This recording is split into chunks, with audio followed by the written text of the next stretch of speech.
What got me hooked on Zorro was the fascination of this handsome, romantic, swashbuckling man that had a dual identity, was foppish by day, hero by night. The biggest thing that differentiated Zorro from the other Westerns of the time was the humor of the series. It wasn't just the good guys, the bad guys, it was real people. Zorro had a great moral compass and felt a sense of responsibility to right wrongs. He wasn't a superhero, he was an extraordinary hero.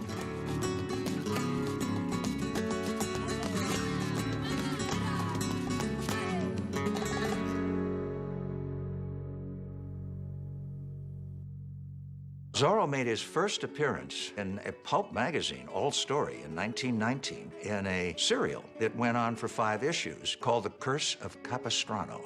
Johnston McCulley had been writing for a long time, but this was the first time he wrote about Zorro. And of course, Zorro became his greatest success. It was brought to Douglas Fairbanks Sr.'s attention. Now, he, of course, at that time was one of the, if not the biggest male star in pictures. So they did the film, and of course, he's marvelous in it. And he plays this Don Diego, who is this very weary young man who is constantly going like this. And then, of course, he changes into Zorro, where he's Mr. Leaping, Balding Everywhere. When it opened in 1920, the audience loved it, and it did great business. The Mark of Zorro was the title of Doug Fairbanks' movie, not The Curse of Capistrano. Now, when Johnston McCulley continues on, he's calling things Zorro. So when the book comes out, it's called The Mark of Zorro. And what it is really the transposition of the serialized version in All Story magazine to book form. Johnston McCulley had written a sequel, Return of Zorro. Then comes a series of serials that Republic does, and a couple of other features. Zorro's Fighting Legion holds up terrifically, and the action material is marvelous. Suddenly, Darryl Zanuck at 20th Century Fox thought, wait a minute, how about Tyrone Power in The Mark of Zorro? The Tyrone Power version turned out to be extraordinarily popular. A long time ago, there was a masked rider who rode the countryside. This was in old Spanish California, back in the days of high adventure and low, soft guitar. Disney originally thought of doing Zorro in 1952. They purchased the rights from Mitchell Gertz, who at that time was the agent for Johnston McCulley. Disney pitched his idea to the 2 networks, CBS and NBC. They wanted him to make a pilot. Disney felt as though he didn't need to make a pilot. He knew how to make films. So the negotiations between 3 were cut off. And it really wasn't until early 1957 that they began to work on it again. Zorro was the project at the studio in 1957. It's what everybody was involved in. Marvin Davis designed the sets. The set was the first standing set built on the Disney lot, on about 6 or 7 acres at a cost of about $500,000, which in late 1950s dollars was a lot of money. Walt Disney was a big fan of this project, and he supervised every bit of it and pulled out all the stops on it. The fact that Walt wasn't a TV man and he wasn't used to dealing with TV budgets really worked out to our advantage because he brought film to television. He was very determined that everything would be like an exact replica of the time, and he was very specific in regards to the wardrobe and the hairstyles and the jewelry and all of that. It was stepping back into a time that I'd only read about. Walt was very involved at the earliest stage of the show. At the time the series actually got on the air, he was very busy. He had Disneyland, he had the Mickey Mouse Club. So he really turned it over to a team that he was comfortable with, people like Norman Foster. Norman Foster really set the tone for the series. The melodrama, the action, some comedy, some music. This was kind of the Disney formula. Disney loved to have all of these elements in his productions. Norman Foster was also instrumental in casting the show. Prior to Guy Williams, the public's last Zorro was Tyrone Power. Power was a good Zorro, but I always felt that Guy Williams was a little bit better Zorro. Next time, you may not be so lucky, Comandante. Foster helped make some changes with the Don Diego character. Don Diego! Well, Sergeant, what are you doing here at this hour? Don Diego was always played in the past as being a slightly effeminate character. Guy Williams said that he thought it would be tiresome for people to see that kind of character week after week. So they made him what Guy called just a regular guy. Instead of a man of action, I shall become a man of letters. That was a big thing that Foster was able to establish.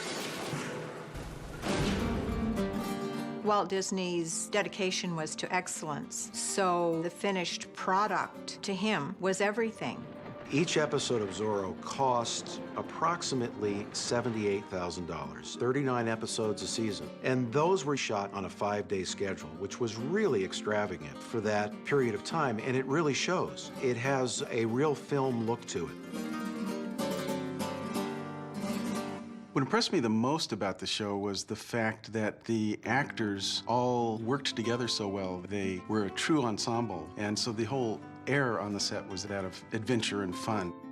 The casting of Guy Williams was incredibly crucial to the success of the show. He really had a personality for that character. Guy Williams brought an incredible presence to the character. His broad smile and his dashing good looks. He had a great spirit that just comes across on the camera. Henry Calvin was a jovial human being. When he would enter a room, the belly would kind of come in first. Henry Calvin had been on Broadway. He was an operatic singer, and he played comedy very well. Although he was working for the villains, he was not a villain himself. He was somebody that you just usually felt sorry for because he would always take the brunt of Zorro's kidding or usually end up with the mark of the Z on his pants. I have a genuine affection for Sergeant Garcia, Padre. At heart, he's a good man. Gene Sheldon was originally a vaudeville actor and a clown and a mime. Gene Sheldon, who was Bernardo. The blind man went on, and you followed. They used to tease each other all the time. Guy Williams would say, you know, I should get your paycheck too because I have to do all your lines too. George Lewis, who was cast as the father, was also a very solid performer. The Indians are torn from their families and forced into slave labor, all for the benefit of one man, Capitan Monasterio. Britt Loman's Captain Monasterio is just wonderful. Nothing shall stop me from being the richest man in all of California. What are you doing here? When Britt Loman left, they needed somebody for Henry Calvin to play off of. And it was decided that they would bring Don Diamond on. It's good to have the whole picture, no? And it was almost a combination Laurel and Hardy, Abbott and Costello kind of relationship. And it was genuinely very funny. 1, 2, 3, glide. 1, 2, 3, glide. Fred Cavins was a 72-year-old fencing master choreographer. He had worked with Tyrone Power, Errol Flynn. Almost anybody in Hollywood that ever handled a sword worked with Fred Cavins. He and his son Albert choreographed all the scenes on Zorro. Well done, Senor de la Vega. The routines were very similar to what you would see in the swashbuckling films of the 30s and 40s. And that is where a lot of the expense of the show came from. These fencing scenes would often take anywhere from 3 to 5 hours to film. One of the things that's impressive about the way they were shot, there were some long routines without the camera stopping. They were really first class. Out of the night, when the full moon is bright, comes a horseman known as Zorro. George Bruns, who wrote the Zorro theme, spent his entire career as a composer at Disney. A Z that stands for Zorro. Norman Foster's lyrics with George Bruns' wonderful, almost Spanish dance-like theme in 3/4 time. It's colorful, it's flavorful, it sets the moment. The sign of the Z. Zorro. The record of the Zorro theme wound up in the top 20 on the Billboard charts. Series television in the 1950s often did not have a lot of original music, but Zorro was the exception to the rule in that every single episode had an original score. William Lava composed the scores for all 78 half hours of Zorro, and 2 of the 4 one-hour shows as well. He came to Zorro with a huge background as a Western composer for the Republic serials of the late 1930s and into the early 1940s. William Lava wrote an average of 10 to 15 minutes of music for every episode. He would tend to do it in just a few days, and it was recorded at the Disney scoring stage.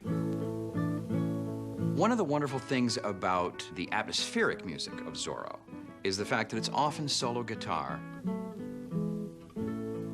In this case, almost always, Lorindo Almeida, who is probably the greatest acoustic guitarist in the history of the Hollywood studios.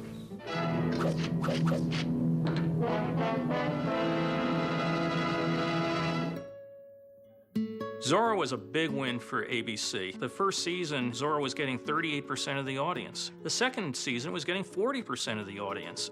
Zorro was slated to continue after the second season. Disney was thinking about color. He thought that this was the wave of the future, and ABC was really not involved in color at that time. They got into a long, protracted legal battle, eventually ending with the cancellation of Zorro, the Mickey Mouse Club. What about Zorro? Zorro? As a matter of fact, I don't think I should talk about him. You see, confidentially, Zorro won't be on the show. It was a real unfortunate situation. Here's one of the top-rated shows of all time, and it's pulled off and sits in limbo as the lawyers battle over it for the next year, trying to figure out whether ABC could do it without Walt or whether Walt could do it without ABC. They did bring him back for 4 one-hour episodes on Walt Disney Presents. The episodes were actually slated for the third season, but they were put together as one-hour episodes. And they did well in the ratings, so it was kind of a surprise that the Zorro character was kind of left in the past by the studio. Even though Zorro was only on for 2 seasons, many think it was longer because it was one of the longest syndicated rerun series ever. It was a top-flight production, and it was so well made. There's comedy, there's action, there's drama. It's really something that everybody can enjoy. I think the biggest thing that Walt brought to the series was the warmth and the humanity of the characters involved, and I feel that came very much from Walt and his whole approach to story making. We need heroes. We need people with character, integrity, people who think of others first before they think of themselves. Zorro and Don Diego de la Vega were excellent role models for children and for adults on how to genuinely think of others less fortunate than you are. Till we meet again.